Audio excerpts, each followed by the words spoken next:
A lot of folks reacting to the reaction in Minnesota, which, let's be honest, Timberwolves don't get to the postseason very often, right?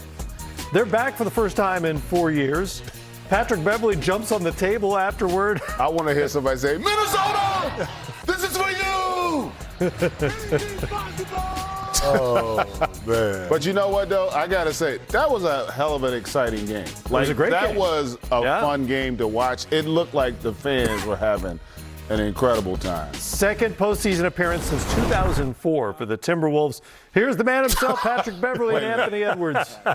He drinking a cold one? I didn't know what he was drinking. The celebration ensues, and it seemed like you were feeling some emotions. Can you take us through just what you're feeling in that moment and kind of what's going through your head there? Man, we played a really good team. I'm gonna try to sound real humble, but I know that's gonna leave in about 2 seconds. But we played a real good team, well coached. Obviously, emotions behind it. Former team. Man, I wanted this so bad. I wanted this one so bad. This is just the icing on the cake, the cherry on top. To play in, to be able to beat them. Another goal scratched off. I told you was going to the playoffs. Everybody, most of y'all looked at me like I was crazy. When I first said that, I fucking told y'all. Pat, the way that you guys weathered all sorts of different storms within the game, like what did it take for you guys to pull that all together to get through each obstacle and get to the end and get over the hump? It's coaching, all coaching. You got to give Fincher a lot of credit. He put us in a position to be successful tonight. Like I say, playoffs is when stars are made. This young man, I told him before the game, man, like a veteran, Francisco Garcia told me 10 years ago, my first playoff game, you go be very special in this league. And I told him the same thing, and he came out here, man, I was so proud of Ant. Came out here, responded well, cat fouled out. 20-year-old took over the game. So proud of him. Ant, you said you're made for these moments. Just can you take us through what you're feeling now, just to be able to help deliver a win like this, and what the jumping on the scores table, seeing the crowd, and everything you're feeling, kind of? I put the work in. That's all I can say. And it's over now. We got to get ready for Memphis. Play Saturday. Did you just sense that you needed to take the game at one point there? I took what the game gave me, and that's what they gave me. They were scared to guard me, and I took advantage of that. It's not easy for your star player to be in foul trouble for a lot of the game. How are you guys able to respond to that when that maybe might rattle some teams? We got players like D'Angelo Russell, that can take over the game and score the ball at a very high level. So when Cat fouled out, I think D'Lo took it upon himself to keep us in the game. Pat, what did you think of the entire team's defensive effort tonight? It really seemed like everybody 1 through 5 sat down and guarded. Yeah, that's what we've been doing all year. We've been, our coaching staff put us in a position to be successful, especially the defensive schemes. Obviously, everyone wasn't perfect, but, man, you could tell it was just will tonight. It was just will. We just wanted it more. We went out there, we competed. We didn't care who shot the ball. We didn't care what the stats were. And the better team won today. I guess it's for the both of you. Pretty historical imagery in the Minnesota franchise is Kevin Garnett standing at that same table that you two did. Was that on your mind at all when you did that and just kind of this new era that you guys are in? I ain't gonna lie, that's been on my mind since I figured we was playing them. Yeah. All I've been going to sleep saying, I'm gonna hit a game with a shot and I'm gonna go jump on the table. I promise you, that was my thing when I woke up today. I'm gonna stand on that fucking scoreboard today. Yeah, for sure. And then it was a mixture of the attacking and the 3-point shots. When you have the ball in your hands there, like how does that decision-making process go of what you need? Yeah, that's how I feel. No one can guard them. I've been telling them that all year. I don't care who plays. I done seen the best defensive guys. I'm one of the best defensive guys on earth.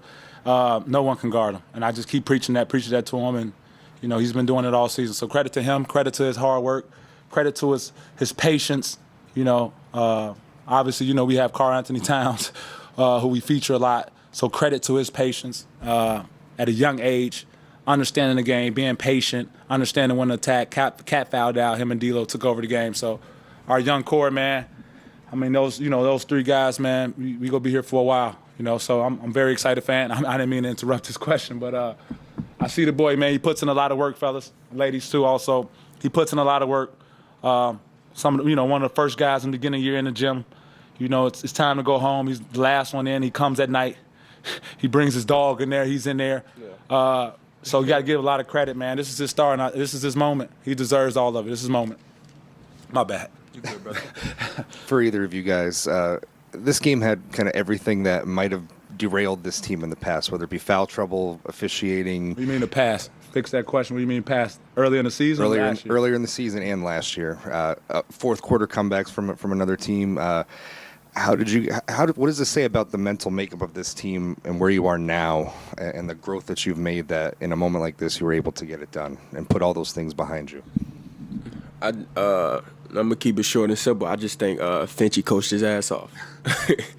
That's the best that I can tell you. Finchie did a great job, man. Like Pat said, Coach of the Year. Pat, what did you? What's up, Pat? What's up, baby? What did you say to your old teammates at the end there when you were standing in front of the bench? Take their ass home. Long flight to L.A. Take y'all ass home. You know, it's deeper that for me. You understand? I gave my blood and sweat and tears to that organization. I mean, you guys know the story, especially you. Blood, sweat, and tears to just be written off like that. You know, he's injury prone. He's old. This, that. To be able to come here, play them in a play-in, beat their ass. No other feeling, man. No other feeling. And on a side note, did you even know what was going on when that lady ran onto the court? I saw you go over there to check. I tried to help her. I tried to help her. I'll make sure she was okay. Pray for her too. Make sure she's okay. Did you know that she glued herself to the court? Hey, that's not none of my. I don't know what's going on. I just pray that she's okay. Yeah. And you kind of touched on it a moment ago, but going from your rookie year to this year and just the change you guys have been able to make, what do you think has just kind of been the catalyst to all of that? Like Pat said, man, I put in a lot of work. Summertime, still now, I'm in there every night, 9:30, 10:30, no matter what time it is. Me and my trainer go in there every night, get a lot of shots up. Sometimes we may go too hard, but it's no such thing. Hey, we lie. Hey, we lie. Say what's up. Don't Don't do that. We're going to the playoffs. Like that. Yeah. Some LA people in here. Yeah. It's okay. Y'all done? Yeah, they done. Yes, sir. Thank you. Yeah.